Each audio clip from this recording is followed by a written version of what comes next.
El Nino per epicenter. We received in Southern Africa the worst impact of the El Nino.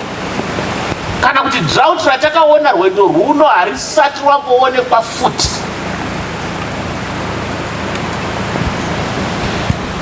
So patakataura tikati kuchaita zhara kana kuti kuchauya El Nino, varimi vese makazvinzwa. Ndosaka vanhu iko zvino chembere dzose dzinongoti El Nino, harawawo dzinongoti El Nino, zvimwe zvana zvakatozvarwa zvikanzi El Nino. Takachinzwa chimwe chimwana chinonzi El Nino kugokwe uko. Kwete kuno kune vanhu vanotumidza mazita echirungu ega ega. Kunongodzwa umwe anonzi Mishek, umwe anonzi ndo mazita kumaNicaland ka. Ukangova Tenias ndo mazita acho. Asi kugokwe pana El Nino ndiye munhu avako iye. Kucherekedza kuti zvatakaona rwendo rwuno was the worst. But toda kutenda mafarmers ekunoku kumaNicaland kuti makanzwa call yedu kuti ngatirimei takadai kuti zhara isatibata. Ndosaka tiri pano nhasi tichiona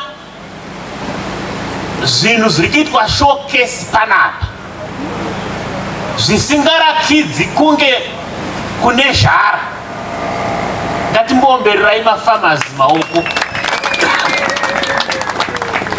Chibage chatanga tichiona umo nemakabichi nezvimwe zvakawanda zvataona zvakarimwa nemafarmers zvinorakidza kushingirira kwemafarmers emaNicaland. Apa maifana kuombera ichi chirongwa chakanangana nebudiriro yezvekurima zvese neraramo yese inobva, mungadai muri mukurima, mukuchengeta mombe, mukuhuku, mukuita zvose zvinopa pundudzo tiri kumaruwa. Gesofoona kuno kwa Mtasa tiri kubatisisa chirongwa ichi tiri kufamba nacho zvekudaro. Ndofunga mazvionera pashow ino maexhibitors edu zvamaona patati tichifamba apa. Haungati kune drought. Zvese zvinoexpectwa kuonekwa nguva yemaguta tinazvo. Tine maregion matatu acho ekwekutanga 1, 2 and 3 maMtasa muno. Tinokutendai mvuri wemanyika nenzvimbo yenyu yakanaka kudai. Dai tambozvirovera maoko. Iko zvino tiri kumhanya zvisingamboiti nenyaya yevalue addition and beneficiation. Maona patanga tichitenderera mumaexhibitors mukuti pane vari kuita basa guru zvandinogara kutaura. Vamwe vanenge vachitofunga kuti ndiri kujoka kana ndichivaudza kuti aiwa taane inonzi yeyo flour, tine yeyo jam, yeyo chips, yeyo oil. Ndokuti samanyika zviro here maoko.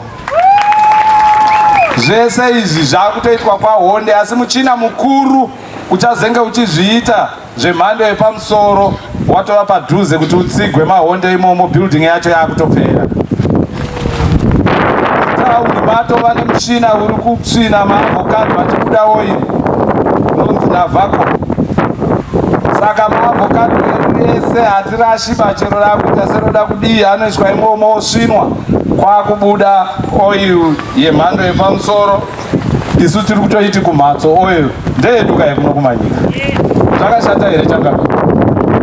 Kofi iri kubva pamhodzi yacho yemukati yamunorasa iya. Toiti chii iyoyo nhai changamire kofi iyoyo? Asati taipa zita takasiyira imimi. Mutena kofi. Aiwa ndazvidzwa binga guru. Ticharamba tichingodzipa mazita edu kuti munhu anzwe shungu yekuti indoda kutomboinzwa iyo inobva kumanika uchi paforestry commission apa. Ipapapo uchi muno muMtasa South taane mikoko inodarika 4000. Wadi yega yega ine mikoko yayo. Gesofoona tine mushina wokusvina, asi takapromiswa muhombe plan chaiyo na president pachavo Dr. E.D. Mnangagwa. vafara nebasa riri kubatwa nevana vavo remuno mumutasa vachifamba pamwe chete nebandiko rehurumende reforestry commission.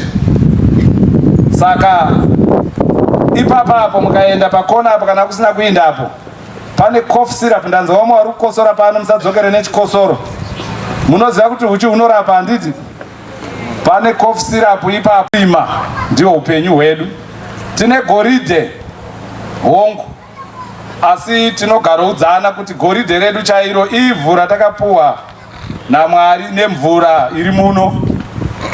Tine kanal yakareba 65 km inobva kuna Odzani Dam kusvika kuOdzi Bridge uko, ichimiyanda pamafarms ese, nzvimbo dzese dziri muno pakati penzvimbo dzandataura idzi. Mugere uyoyo uri kuda bedzi kuti ugadziriswe nekuti unoita uchirasa mvura apo neapo. Saka takutokupirai sechichemo Honorable PS, mutisvitsire kumusoro. Asi HE pavakauya kuzovhura plant iya yepaMutare Teachers College inogadzira drink yevauyu Komoyo drink, takavapira nyaya iyi. Vakabatikana zvikuru kuti mugero uyu hausi kushanda nenzira yaunofana kunge uchishanda, vakati ivo vanoda kuti ushande. Saka takukupirai kuno, tatamhanya kumusoro, sori tadzoka hedu kwamuri, tokupirai kuno kuti zvinozobuda apa kana mugero uyu nekugadzira majusi nekubheka zvese izvozvo tiri kuzvidzidziswa. Tinobheka nematofu epamusha, tinoisa moto wedu, tinochera gomba, toisa moto pamusoro, tozobvisa marashaya, tochizoisa manje mabaking sheets edu, tobva tavhara. Munenge makutopisa zvinobuda zvakadaro zvakanaka. Ozoita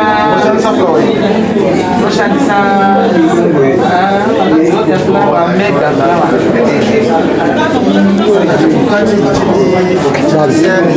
Inini ndakatasana neagriculture shop yakandikoshera nekuti ndinoona nichisumudzirwa maringe nekurima kwanonga ndaita, ende ndinoona ndinozvirimira, handina nguva yekuzobuditsa mari ndichitenga chikafu, nekuti ndinorima ndozvitorera mugadheni ndodya. Then ndinototarisira kutoti nditopfuure izvozvizvi ndizotomirawo kuprovincewo ndino zvangu futi. Zvinhu zvomurima pane zvimwe zvamunochengetedza kazhinji toshandisa pamagrains, toshandisa mushonga unonzi Actelic Gold Dust. Ndo mushonga watoshandisa hangu kuisa mumagwere angu. Kachibhodhoro kangu kaActelic kanotipindira masagi 8 kumuriwo. Kazhinji ndikaona nhata dzanyanya kuwanda, handinyanyi kufarira zvangu kunyanya kuisa. Yes, ndinofusa, ndafusa ndoisa mumba mangu, wanotenga wotenga, iwo wacho fresh wacho.